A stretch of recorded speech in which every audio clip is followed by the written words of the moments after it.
우리는 늘 선과 악, 옳고 그름, 순종과 불순종 중에서 한 편을 선택하며 살아갑니다.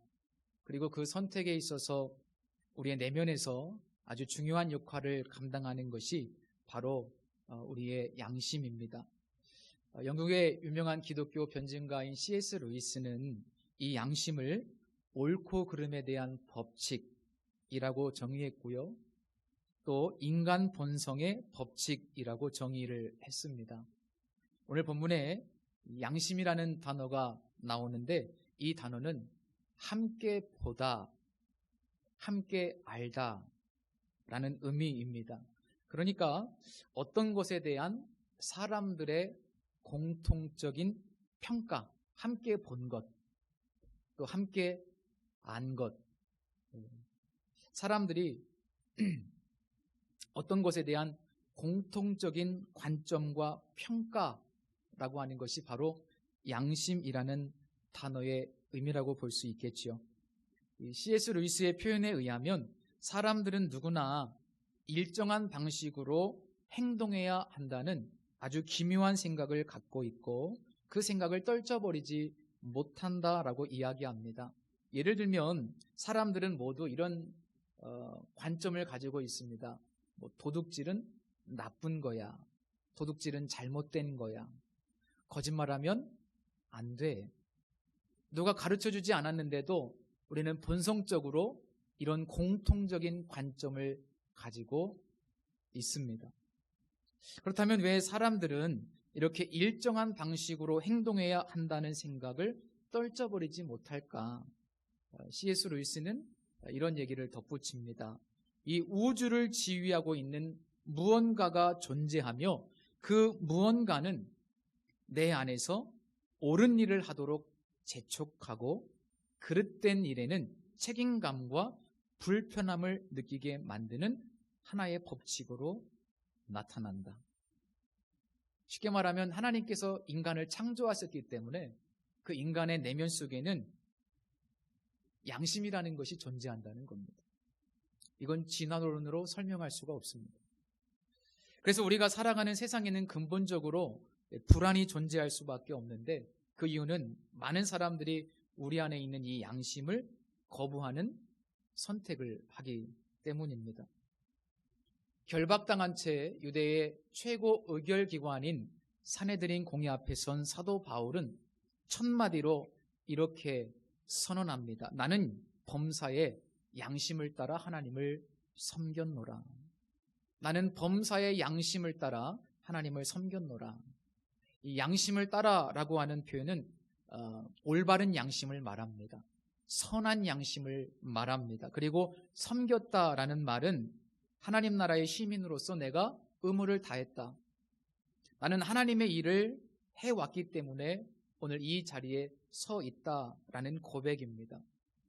자, 이 고백 이후에 그의 변론을 듣지도 않고 대제사장 아나니아가 아주 발끈합니다. 그래서 분위기가 갑자기 험악해지죠. 사실 이 변론이 이제 거의 이 고백을 통해서 의미가 없어집니다. 이제 분열이 일어나고 의견의 대립이 일어나게 되죠. 굉장히 심각한 분위기가 되는데 그 원인은 바로 이 고백 때문입니다. 나는 범사의 양심을 따라 하나님을 섬겼노라. 그렇다면 이 고백은 과연 어떤 의미일까? 이것이 무슨 말일까? 오늘 본문에서 사실 이것이 가장 중요한데요. 우리 이 고백의 의미를 알 수 있는 표현이 사도행전의 또 다른 곳에 기록되어 있습니다. 우리 한번 26장을 넘어가 볼까요? 26장 19절 말씀 보겠습니다.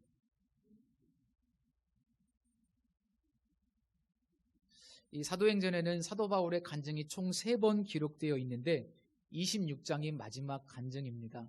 우리 26장 19절 말씀 다 같이 한번 읽어보겠습니다. 아그리빠 왕이여, 그러므로 하늘에서 보이신 것을 내가 거스르지 아니하고. 사도 바울의 고백입니다. 예수 믿는 사람들을 이제 잡아오기 위해서 다메섹으로 넘어가다가 그 길에서 정오에 찾아오시는 예수님을 만납니다. 나사렛 예수께서 빛 가운데 사도 바울에게 찾아오시죠. 그리고 바로 그 순간 예수님의 말씀을 통해서 나사렛 예수가 십자가에 못 박혀 죽은 그 초라한 존재가 메시아라는 것을 깨닫게 됩니다. 아마 사도 바울은 그때 인생 최고의 충격을 경험했을 겁니다. 우리가 십자가에 못 박아 죽인 저 초라한 존재가 메시아라는 사실, 그것은 너무나 충격적인 일입니다. 지금까지 하나님을 위해서 최선의 삶을 살았다고 생각했습니다. 22장에 보면 사도 바울이 간증하고 있죠. 내가 얼마나 하나님을 위해서 열심히 살았는지.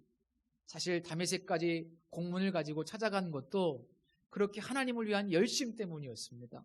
그런데 자신의 그런 모든 열심과 행동이 오히려 하나님을 대적하는 삶이었다는 것에 대해서 아마 큰 충격을 받았을 겁니다. 예수님 안에서 자신의 그런 모든 삶들이 해석되기 시작할 때 그는 경악을 금치 못했을 겁니다. 한번 입장을 바꿔서 생각해 보세요. 우리가 하나님을 위해서 산다고 일평생 신앙생활 했는데 천국에 갔는데 주님께서 너 사실은 나를 위해서 열심히 산다고 했는데 너 하나님을 대적하는 삶을 살았어. 이렇게 말씀하신다면, 너 교회를 위해서 열심히 충성했는데 안 목사 너 때문에 교회가 부흥되지 않았어 라고 말씀하신다면 얼마나 비극입니까? 사도 바울은 그것을 깨닫게 된 거죠. 그리고 자기 자신이 완전히 무너집니다. 그리고 그곳에서 다시 태어납니다. 나사렛 예수를 메시아로 인정하고 그분을 나의 구원자요 또한 나의 주님으로 영접하게 되죠. 그는 주님께서 찾아오시고 말씀하셨을 때 그 자리에서 꼬꾸라집니다. 그는 완고하게 거절하지 않았습니다. 거부하지 않았습니다. 그리고 주님께서 내가 너를 이방인들에게 증인으로 보낸다 라고 말씀하셨을 때도 사도 바울은 주님이 주신 사명을 거절하지 않습니다. 그리고 수용합니다. 당시 증인이라는 말은 순교자라는 뜻이었거든요. 그러니까 주님께서 내가 너를 선택했고 내가 너를 순교자로 나를 위해서 죽음의 자리까지도 네가 가게 될 것이다 라고 주님께서 말씀하셨는데 그것도 수용합니다. 너 나를 위해서 죽음의 자리까지 가게 될 거야. 그런데도 사도 바울은 결단합니다. 수용합니다. 그 고백이 바로 하늘에서 보이신 것을 내가 거스르지 아니했다라는 고백의 의미입니다. 오늘 본문에서 사도 바울이 나는 범사의 양심을 따라 하나님을 섬겼노라 라고 고백하는데요. 이 고백은 곧 하늘에서 보이신 것을 내가 거스르지 않았다라고 하는 고백과 같은 맥락입니다. 즉 하나님의 뜻이라면, 성령의 분명한 감동이라면 설사 내가 목숨을 잃는 한이 있더라도 나는 하나님의 뜻에 지금까지 복종해 왔습니다 라는 고백입니다. 그것이 바로 나는 범사의 양심을 따라 하나님을 섬겼다는 고백입니다. 그리고 그런 삶을 추구한 결과 그는 지금 결박과 함께 공의 앞에 서 있는 것이죠. 여기서 우리가 발견할 수 있는 것은 하나님의 뜻을 추구하는 삶과 눈에 보이는 어떤 성공적인 인생과는 무관하다는 것을 발견할 수 있습니다. 오히려 하나님의 뜻을 추구하는 삶은 고난의 길임을 알 수 있습니다. 이 부분에 대해서 우리가 더 이상 고민하지 마십시오. 하나님의 뜻을 추구하는 삶은 오히려 고난의 삶일 것이다 라고 성경에 말씀하고 있고 사도 바울은 실제로 그런 삶을 살았고 마지막에는 순교로 인생을 마쳤습니다. 그러나 그럼에도 불구하고 사도 바울은 양심에 따라 하나님을 섬겼는데 그런 사도 바울의 태도를 증명하는 부분이 바로 이제 3절 이하의 말씀입니다. 사도 바울의 이 변론을 듣던 대제사장 아나니아가 발끈하면서 곁에 있는 사람들에게 그 입을 치라라고 명령하죠. 이 당시에 입을 치라, 입을 친다라는 이 표현은 그 상대방의 인격을 모독하는 행위였습니다.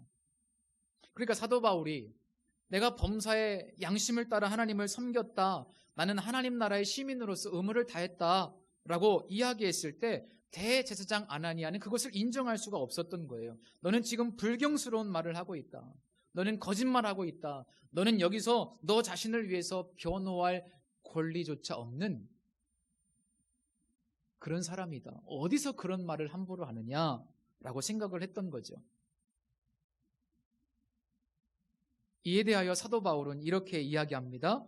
회칠한 담이여 하나님이 너를 치시리로다. 내가 나를 율법대로 심판한다고 앉아서 율법을 어기고 나를 치라 하느냐. 사도 바울도 만만치 않습니다. 대제사장이 율법을 어겼다라고 사도 바울이 이야기하는데 이 내용은 뭐냐면 재판할 때 피고인을 공정하게 대접하라 라고 하는 이 율법의 요구를 무시했다는 뜻입니다. 구약의 율법에 의하면 정말로 죄가 판명될 때까지 피고인의 권리를 존중해주고 또 무죄성을 인정해줘야 되는데 이 정당한 재판 절차도 거치지 않고 무조건 사도 바울의 입을 치라라고 정죄하고 또 인격을 모독하는 그런 행위를 하니까 사도 바울은 그건 잘못됐다. 어디 율법에 그렇게 말씀하고 있느냐. 사도 바울이 이렇게 이야기한 율법적 근거는 레위기 19장에 있습니다. 자, 사도 바울이 율법을 근거로 좀 세게 나가죠. 곁에 있던 사람들에게 다 충격을 받을 정도로 아주 세게 그렇게 대제사장에게 이야기합니다. 오히려 당신이 율법을 어긴다. 그랬더니 그 주변 사람들이 뭐라고 그래요? 하나님의 대제사장을 네가 욕하느냐? 바울을 책망하죠. 그리고 이에 대한 사도 바울의 대답이 5절에 기록되어 있습니다. 형제들아, 나는 그가 대제사장인 줄을 알지 못하였노라. 기록하였으되 너의 백성의 관리를 비방하지 말라 하였느니라. 자, 사도 바울의 이 고백의 뉘앙스, 어떤 분위기를 우리가 좀 파악하기 위해서 제가 유진 피터슨 목사님의 메시지 성경을 한번 읽어드리겠습니다. 5절 말씀을 제가 다시 한번 읽어드릴게요. 그가 대제사장인 줄 내가 어찌 알 수 있었겠습니까? 그는 대제사장답게 처신하지 않았습니다. 여러분의 말이 맞습니다. 성경에도 백성의 통치자를 욕하지 말라고 했습니다. 미안합니다. 이렇게 번역을 했습니다. 사도 바울은 그 이야기를 들었을 때 정중하게 사과하면서 내 생각에 대제사장은 분명 율법에 어긋나는 행동을 했고 잘못을 저질렀지만 그 직위가, 그 위치가 대제사장이라면 나는 율법에 따라서 그를 존중하겠습니다. 미안합니다. 이렇게 이야기한 겁니다. 자, 우리가 이 부분에서 드러난 사도 바울의 태도는 어떻습니까? 일관되죠. 사도 바울은 일관된 태도를 가지고 있습니다. 그것은 바로 범사의 선한 양심을 따라 하나님을 섬기는 태도입니다. 율법이 그렇게 말씀했고 그 사람이 대제사장이라면 분명 그 사람은 잘못을 했지만 그러나 그 직분은 존중하겠다는 태도, 즉 하늘에서 보이신 것, 이 성경의 말씀을 거절하지 않겠다라는 태도, 그리고 그 앞에서 자기의 생각을 내려놓는 태도를 보이는 것을 볼 수 있습니다. 이미 살펴본 내용이지만 저 고린도에서 사역할 때도 사도 바울은 이런 태도를 보였습니다. 유대인들의 어떤 거센 방해와 또 조직적인 저항과 또 살인의 위협과 핍박과 모진 고통 속에서 사도 바울이 고린도에서 복음을 전했는데요. 하루는 너무 힘들어서 그 고린도 지역을 떠날 생각을 했습니다. 더 이상 여기서 내가 사역을 못하겠다, 이런 마음의 생각이 들었습니다. 그런데 그렇게 떠나려고 했는데 어느 날 밤에 기도하는데 주님께서 직접 천사를 보내지도 않으시고요, 주님께서 직접 환상 가운데 나타나셔서 이렇게 말씀하시죠. 두려워하지 말며 침묵하지 말고 말하라. 내가 너와 함께 있음에 어떤 사람도 너를 대적하여 해롭게 할 자가 없을 것이니 이는 이 성중에 내 백성이 많음이라. 주님이 사도 바울에게 나타나셔서 말씀하시죠. 그런 뜻 아니겠습니까? 너 떠나고 싶니? 너 너무 힘들어서 지금 이 사역 정리하고 싶지? 두렵지? 너는 떠나야 될 때라고 생각을 하지. 그런데 아직 떠나야 될 때가 아니야. 떠나지 말고 조금 더 나를 위해서 수고해 주지 않겠니? 아직도 이곳에 구원받을 영혼들이 너무나 많이 있단다. 이게 주님의 말씀이잖아요. 그 환상 이후에 사도 바울은요, 자신의 생각을 내려놓습니다. 어쩔 수 없이 떠나고자 했던 자신의 마음들을 정리하고 하늘에서 보이신 뜻을 붙잡고 하나님의 뜻에 붙들려서 그곳에서 더 오랫동안 1년 6개월이라는 시간 동안 그 두려움 속에서 그 박해와 조직적인 방해 속에서도 생명을 걸고 하나님의 복음을 전합니다. 여러분 어떻습니까? 이것이 사도 바울의 일관된 태도였습니다. 그는 하늘에서 보이신 것에 대해서 거절하지 않았습니다. 이것이 하나님의 뜻이라면 내 생명조차 귀한 것으로 여기지 않겠다고 말씀하시고 그것이 선한 양심 속에서 도저히 하나님의 뜻을 거절할 수 없어서 그는 늘 하나님의 뜻에 붙들려 지금까지 이렇게 결박을 당하고 모진 고난 속에서 예수의 증인으로 공의 앞에 서고 있는 겁니다. 그는 정말 선한 양심을 가진 하나님의 종이었습니다. 올바른 양심을 가진 하나님의 종이었습니다. 성도 여러분, 저는 오늘 이 말씀을 통해서 함께 이렇게 우리가 하나님 앞에 결단했으면 좋겠습니다. 우리가 일평생 살아가면서 이렇게 선한 양심을 가지고 살겠노라고. 하나님께서 내게 말씀하시고 성령께서 분명히 내게 감동하시고 하나님께서 분명히 말씀하신 것이라면 내 생각과 다를지라도 내가 그 하나님의 뜻에 순종하며 순종이 안 될지라도 내가 복종하겠습니다. 복종하기 위해서 몸부림치겠습니다. 여러분 그렇게 결단했으면 좋겠습니다. 이런저런 핑계를 대거나 혹은 내 상황을 합리화하면서 불순종을 정당화하는 경우가 우리가 얼마나 많이 있습니까? 그러면서 양심의 가책을 받아가면서 그때 이렇게 했어야 되는데 이렇게 했었어야 되는데 후회하고 계신 것들 분명히 있으실 겁니다. 여러분 하나님의 뜻에 복종하며 사는 것은 무척 힘이 듭니다. 하늘에서 우리에게 무언가를 보여주셨을 때 우리에게 무언가를 감동하셨을 때 그 뜻에 순종하는 것은 사실 무척 힘이 듭니다. 수고해야 되고 손해를 봐야 되고 또 움직여야 되고 내 뜻을 꺾어야 되고 그건 쉽지 않습니다. 아까 말씀드린 것처럼 하늘에서 나를 향해 보여주신 하나님의 뜻이 인간적인 성공이나 성취나 부여가 아니라 오히려 가난과 고난과 핍박과 가시밭길일 때가 훨씬 더 많기 때문입니다. 하나님의 뜻은요, 종종 내 생각과 너무나 다릅니다. 내 생각은 너희의 생각과 다르다고 말씀하고 있습니다. 여러분, 이 다른 하나님의 뜻을 수용할 수 있는 사도 바울처럼 선한 양심을 가지고 하나님의 뜻을 수용하실 수 있기를 축복합니다. 그럼에도 불구하고 하나님의 뜻에 복종하실 수 있기를 축복합니다. 영국 고아들의 아버지라고 불리는 조지 뮬러 목사님 잘 아시죠? 이분이 이렇게 고백을 했습니다. 우리 중학교 학생들도 안 돼요. 그분의 고백 중에 이런 유명한 고백이 있습니다. 모르고 불순종한 적은 있지만 지난 50년 동안 예수 믿고 50년 동안 알면서 불순종한 적은 없다. 너무나 위대한 고백입니다. 이게 바로 선한 양심을 따라 하나님을 섬겼다는 말씀의 의미입니다. 이 고백이 우리의 고백이 되었으면 좋겠습니다. 우리 하나님 앞에 섰을 때 하나님 내가 모르고 불순종한 적은 있지만 알면서 불순종한 적은 없습니다.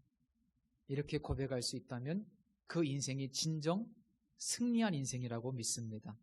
우리가 그분께 100% 순종해야 되는 이유, 이성적으로 납득이 안 될 때에도 그러면 복종이라도 해야 되는 이유는 너무나 분명합니다. 사도 바울이 예수님을 만난 이후에 하나님의 뜻을 거스르지 않고 선한 양심을 따라 순종과 복종의 삶을 산 것은 사실 너무나 단순한 이유 때문입니다.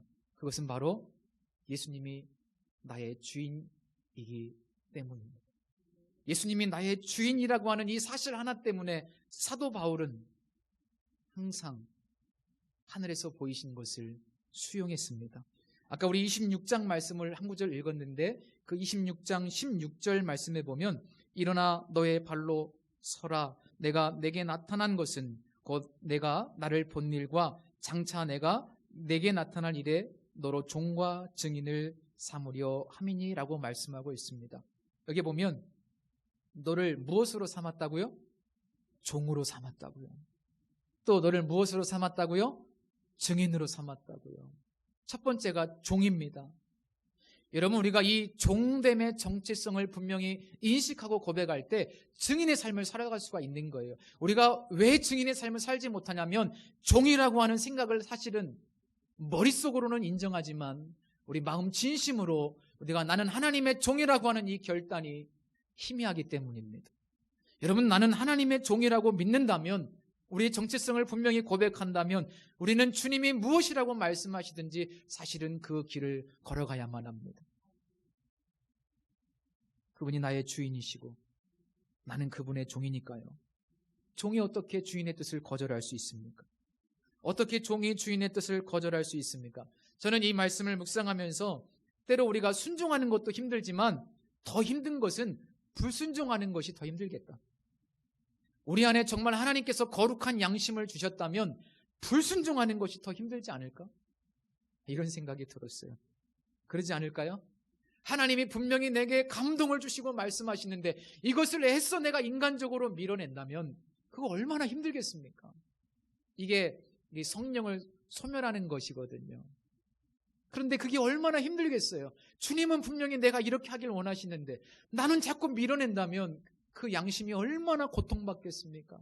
그래서 저는요, 순종하는 게 차라리 편하다. 아멘이시죠? 순종하는 게 차라리 편해. 이게 순종하지 않고 계속 마음의 양심에 이게 거리끼면은 얼마나 불편하겠습니까?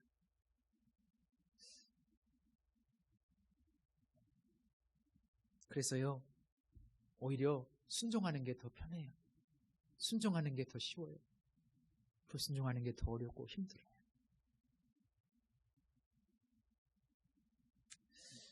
우리가 하늘에서 보이신 것을 거절하지 않고 선한 양심을 가지고 하나님을 섬기는 삶을 살려면 가장 중요한 것이 무엇일까? 여러 가지가 있겠죠? 오늘 한 가지 말씀드리면 저는 그것이 기도의 삶이라고 생각해요. 기도의 삶. 예수님께서 십자가 형틀에서 달리시기 전에 겟세마네 동산에서 3번 동안 치열한 기도를 드리셨죠. 그 기도는 너무나 치열한 기도였습니다. 땀방울이 핏방울이 될 정도로 너무나 고통스러운 기도였습니다. 주님은 이렇게 3번 기도하셨습니다. 주님, 아버지, 이 잔을 내게서 옮겨주십시오.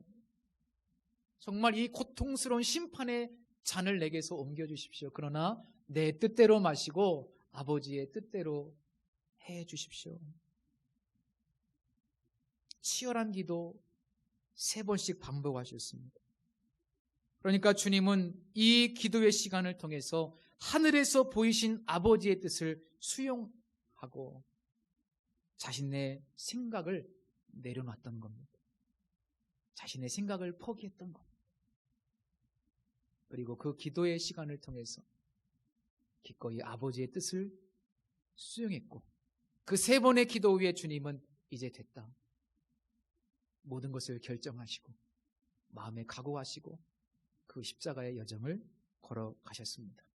작년에 제가 다니엘에 대해서 연초에 설교하면서 하루 3번 창문을 열고 기도한 다니엘의 이야기를 한 적이 있습니다. 다니엘이 그 하늘의 뜻을 거스르지 않고 그 바벨론이라고 하는 이방 세계에서 하늘의 뜻을 거스르지 않고 목숨까지 걸어가면서 그렇게까지 살 수 있었던 비결, 여러분, 다니엘이 용기가 있어서 그런 것이 아닙니다. 남다르게 용감한 DNA를 타고난 것이 아닙니다. 그렇게 살 수 있었던 비결은 하루에 3번씩 치열한 기도의 삶을 살았기 때문입니다. 열린 창문으로 하나님께 내 간구를 올려드리는 그런 기도를 드리기도 했지만, 반대로 그 열린 창문을 통해서 하나님의 뜻이 사도 바울에게 계속 전달되었던 겁니다. 그래서 그 열린 창문은 하나님의 뜻을 수용하는 기도를 의미합니다. 두렵지요, 다니엘도.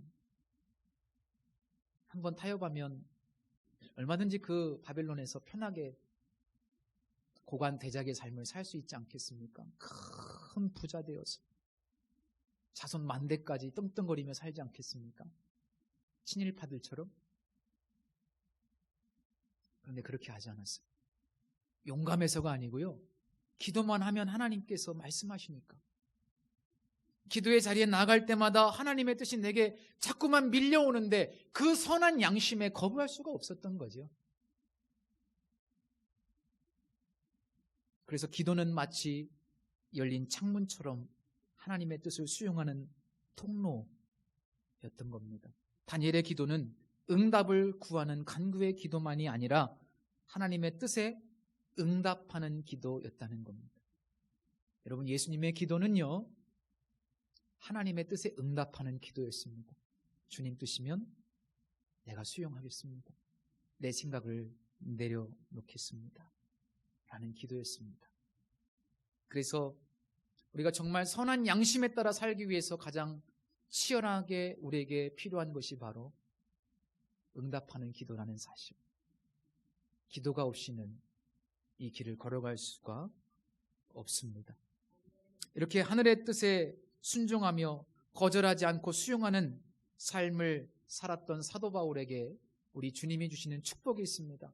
여러분, 진짜 축복은 이런 사람들에게 하나님이 주신다는 것 기억하십시오. 첫 번째 축복, 주님께서 함께 하시는 축복입니다. 오늘 말씀 11절 보실까요? 그날 밤에 주께서 바울 곁에 서서라고 말씀하고 있습니다. 그날 밤, 정말 가장 고독한 날, 주님은 사도 바울이 가장 힘들 때, 가장 고독할 때마다 사도 바울의 인생에 찾아오셔서 함께 해주셨습니다. 주변에 아무도 없지만 주님께서 바울 곁에 서서 내가 너와 함께한다. 너는 혼자가 아니다. 라고 말씀하십니다. 주님께서 함께하는 것 자체만으로도 사도 바울이 얼마나 감격했을까 싶습니다. 내가 가는 이 길이 틀리지 않음을 주께서 확증해 주셨기 때문에, 내가 주님의 뜻을 순종하며 비록 고통 가운데 살아가지만 그러나 이 길이 틀리지 않았음을 주님께서 함께 하심으로 나에게 말씀하시기 때문에 얼마나 감동이 됐을까. 오래전 미국의 링컨 대통령이 노예 해방 전쟁할 때 처음에는 계속 패했다고 하죠. 그러다가 고대하던 첫 승리의 소식을 접했을 때 옆에 있던 참모가 링컨에게 이렇게 이야기했답니다. 각하, 이제부터 걱정하지 마십시오. 하나님은 우리 편입니다. 네, 링컨이 뭐라고 대답했다고 그래요? 오직 나의 염려는 내가 하나님 편에 서 있는가 하는 것일세. 우리가 하나님을 향해 서 있기만 하면 언제나 하나님은 우리 편이 되어 주신다네. 여러분, 하나님이 내 편이 되달라고 말하지 마시고요, 하늘에서 보이신 뜻을 거절하지 마시고 복종해 보십시오. 먼저 우리가 순종하면, 선한 양심을 따라 하나님을 섬기는 태도를 취하면 하나님은 반드시 그분과 함께 하실 줄로 믿습니다. 그곳이 어떤 고난의 자리일지라도. 그러면 우리는 반드시 승리합니다. 두 번째로, 순종함으로 하나님의 뜻을 받드는 자들에게 주시는 축복, 그것은 주님의 위로와 격려입니다. 사도 바울은 늘 주님의 위로와 격려를 경험했어요. 고린도후서에 보면 하나님은 위로의 하나님이라고 말씀하시죠. 하나님은 십자가의 길을 가는 종들을 위로하시고 격려하십니다. 어김이 없이 하나님의 위로하심이 있습니다. 오늘 11절 말씀에도 보면 주님이 담대하라 말씀하십니다. 담대하라. 여러분, 이것만큼 큰 위로가 어디 있습니까? 나 혼자라고 생각했는데 주님이 함께 계시고, 내가 지금 너무나 두렵고 떨리는데, 그런데 주님이 담대하라고 말씀하시니, 이게 얼마나 큰 위로가 됩니까? 이거는 주님이 나를 보호해 주시겠다는 약속 아니겠습니까? 내가 너를 지켜줄게. 우리가 하늘의 뜻을 받들 때 비록 우리가 때로는 고난을 받을 수 있지만, 그러나 충분히 그 상황을 극복할 수 있는 더 큰 위로가, 또한 격려가 있다는 사실을 믿으시기 바랍니다. 마지막으로 하나님 편에 서는 자에게 하나님께서 주시는 축복은 하나님의 일을 맡기신다는 겁니다. 그 일을 맡기실 뿐만 아니라 그 일을 직접 이루어 가십니다. 주님이 바울에게 이렇게 말씀하시죠. 내가 예루살렘에서 나의 일을 증언한 것 같이 로마에서도 증언하여야 하리라. 주님이 사도 바울에게 그 증인이라고 하는, 어떻게 보면 영광스러운 사명을 맡기셨어요. 주님의 일을 맡기셨습니다. 그런데 지금까지 뒤돌아보면 다 주님께서 하셨습니다. 네가 로마에서도 나의 일을 하게 될 것인데 그 일도 내가 하는 것이지 네가 하는 것이 아니다. 내가 이룰 것이다. 너는 순종했으니 내가 너를 통해서 나의 일을 이루어갈 것이다. 하나님께서 이런 축복을 사도 바울에게 주십니다. 축복 이전에 먼저 선한 양심을 쫓아가십시오. 여러분, 하나님께 쓰임받는 축복을 누리고 싶다면 먼저 하늘에서 보이신 것을 수용하시기를 바랍니다. 성령께서 내 안에서 감동하실 때, 하나님께서 우리를 부르실 때, 그 부르심 앞에 먼저 우리가 순종할 때, 그 순종하는 자 그리고 복종하는 자에게 이런 축복을 주실 줄로 믿습니다. 다시 한번 조지 뮬러 목사님의 고백을 전하고 설교를 마치겠습니다. 모르고 불순종한 적은 있지만 지난 50년 동안 알면서 불순종한 적은 없다. 기도하겠습니다. 하나님, 우리도 사도 바울처럼 최후의 하나님의 심판대 앞에 섰을 때 범사의 양심을 따라 하나님을 섬겼습니다. 내가 잘하지는 못했지만 그러나 순종을 했습니다 라고 고백할 수 있는 하나님의 사람들이 되게 하여 주시고, 순종하는 성도와 교회들을 통하여 하나님의 나라가 이 땅에 이루어질 수 있도록 은총을 베풀어 주옵소서. 예수님의 이름으로 기도드립니다. 아멘.